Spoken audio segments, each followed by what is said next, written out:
welcome back to another show of Lemonade with a Plum, where we have our guest, Eric Hart from NPI. Hi, Eric. Hi, Jason. It's great to have you on here, where we're just talking to different leaders to find out what leaders do when they're handed lemons. And Eric, you and I have worked together for a while now, and I got to facilitate a retreat with your staff. Super useful. Thank you, Jason. And I think at this point in time, it's been really important for us to have a company culture that allows our people to work from home so they're on the same page. They know what they're doing. They have a vision of how they're serving the community and how they're serving our clients. And the work that we did with you was really valuable in that regard.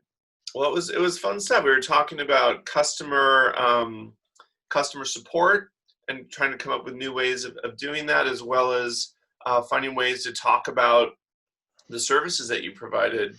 Yeah, one of the things that we came up with that was kind of a surprise to me, it was kind of the staff voted on what was the most important next step for us, and it was really about better collaboration with our clients. And again, that has just been really important for us in this time of social distancing, where we have a mix of essential and non-essential clients, and some of whom we're able to visit on site, and some of whom we aren't. And so removed from that normal person-to-person interaction we have with our client, it's been really important to have the kind of collaboration and portals that you helped us kind of identify as an important need then. Well, that's great to hear, and I'm always excited when things after the after the retreat are still being implemented, and also exciting that you had your staff vote on it and you went with their vote. That sort of empowerment is key to sustainable change. That's nice of you to say. I hadn't thought of it as an optional thing. Speaking of sustainable, you also helped us with the sustainability triangle, kind of thinking about our business in the context of the larger community. And that's been really helpful too. We were a 30-year-old business last year, and That's we great. did a bunch of work for nonprofits. Every year in the past, we've kind of adopted a nonprofit, but this year or that year, we took the 30 and gave each person 30 hours to work for a nonprofit that we'd done work for in the past. So I don't even want to add up how much time and opportunity cost there was there, but that kind of thinking in the bigger picture has been really helpful to us. One of the things that we've done during this time is actually give away a lot of consulting time around collaboration and remote access. And also for our existing clients, we've been doing at no charge a lot of stuff that we don't normally do. And it's been important for our staff to kind of understand why we're doing that and to feel part of it and to feel good about it. So for example, we are uh, supporting people's home networks. So, your user can call us and say, "How my Wi-Fi is terrible," or my internet connectivity isn't working," or whatever it may be. And, we're taking those support calls and doing that support, not something we would normally do.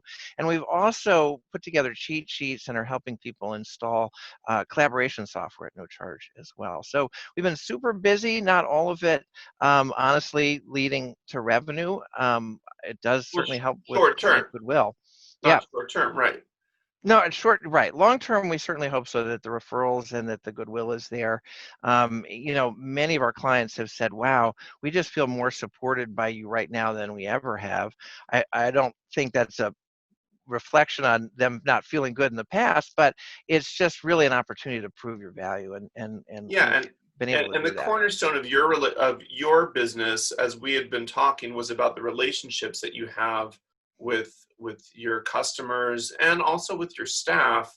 And I know you've spent a lot of time and energy, and we talked about ways to strengthen that bond and to say how can Exactly. we get a truly energized and motivated staff.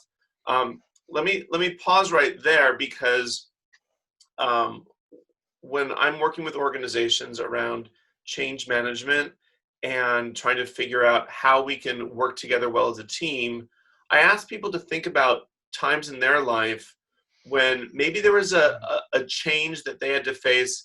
And sometimes, if you can think of a non business example, something that happened to Mm, you in your personal life that gave you the power to move forward? Can you think of a Yeah. time when you had to undergo change?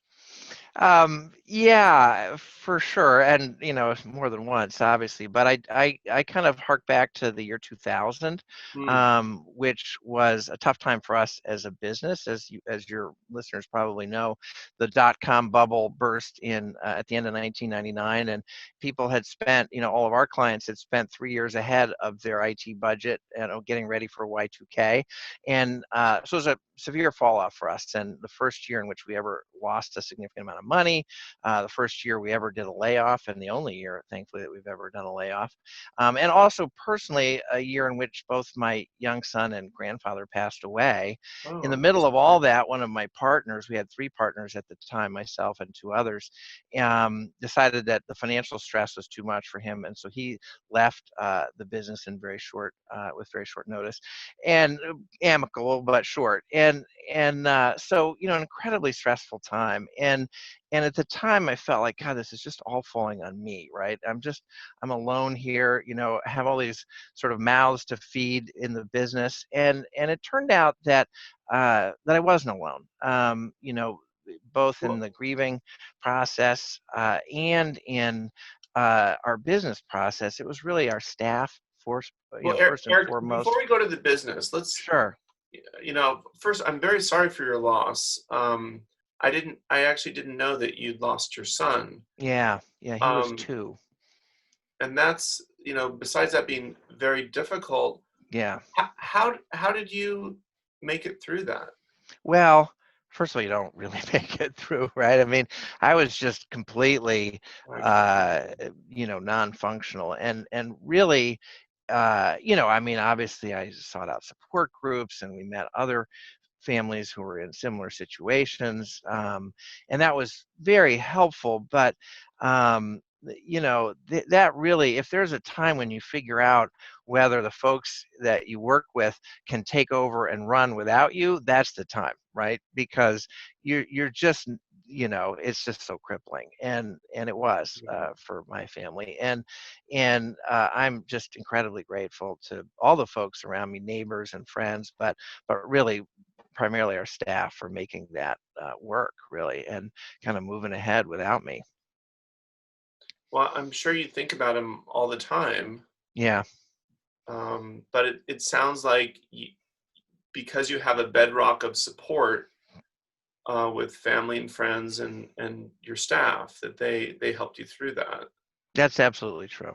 Yeah, yeah, When you look at studies of resilience and even longevity of people's lives, the power of relationships, those personal relationships, um, that there's correlated to people getting through the tough times and even living longer.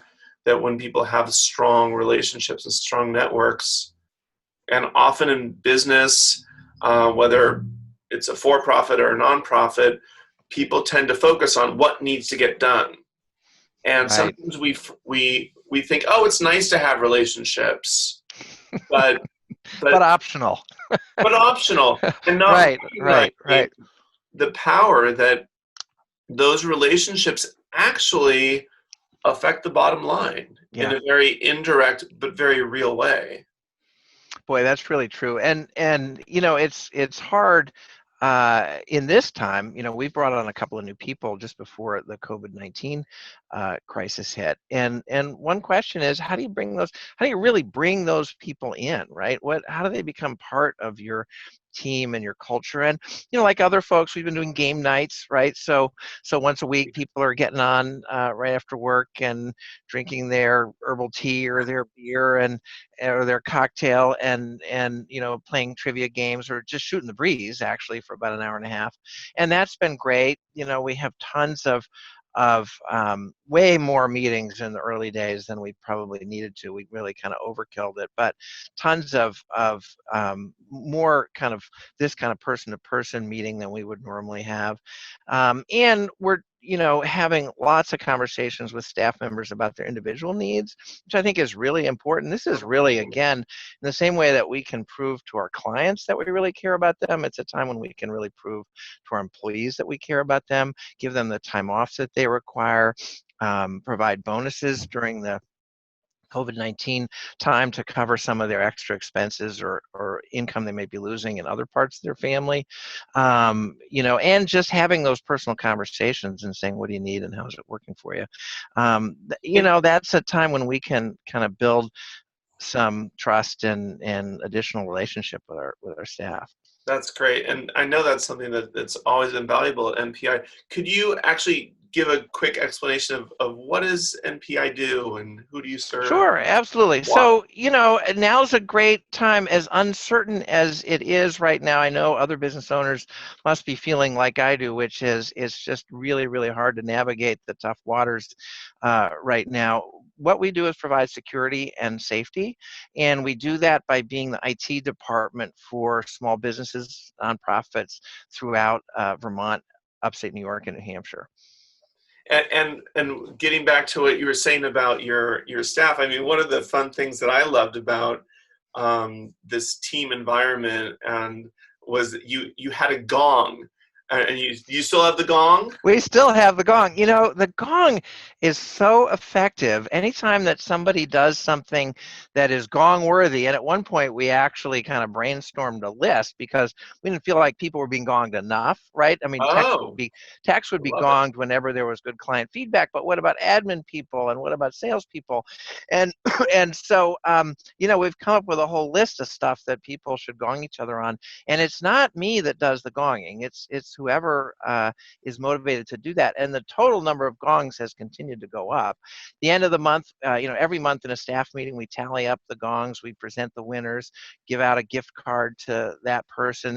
We've actually now, Jason, got a bulletin board where we have nice, funny photos of each Oh, I person love that it. wins the monthly award. And at the end of the year, at our holiday party, we have an award for the person that wins the most throughout the whole And, year. and a gong is for if I've done exceptional customer service Yeah. or Absolutely. Finished a big project on time. If, a prospective customer signs an agreement with us, or if anybody from the outside gives positive feedback to anyone. So if someone emails us or responds to a survey and says, geez, Ruben was great, or Michelle is always so helpful, or whatever, that's a gong. excellent. And we feature the gong on our website, by the way. At least That's right. That's people right. believe we Okay. do. I'm not sure. I think we do. Yeah. And so in this time of COVID, and it's June, we're looking at what is something that you want your for companies or nonprofits with a critical IT system. What advice would you have for them? Yeah. So, this is a terrible and difficult time, and it's also an opportunity.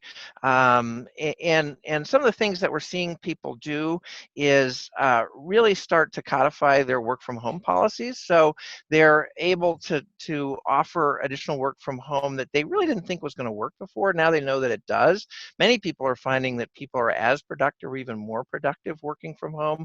We have customers who are actually able to let their staff now work from out of state to take care, for example, of elderly parents, and are even looking to potentially hire out of state, which is something that they never felt that they could do before. So certainly that's a positive thing that people can do.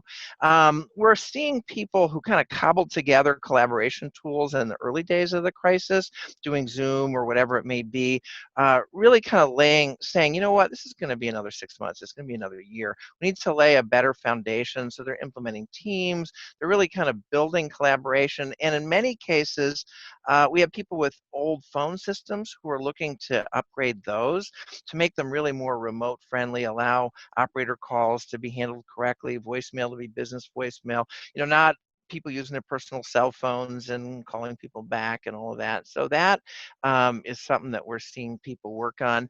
And finally, and this is sort of an odd one, but we're seeing people think about their disaster recovery plan.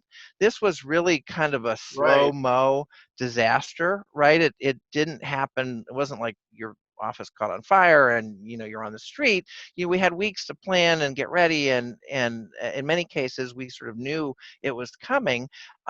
Great opportunity to now go back and take those lessons and make your disaster recovery plans more concrete, or create one if you didn't have one. Excellent. Great. Well, it's always a pleasure talking with you, Eric. It's my pleasure, Jason. Really great to see you. Great to see that you're doing well, and happy Lemonade Day. Yes, you as well.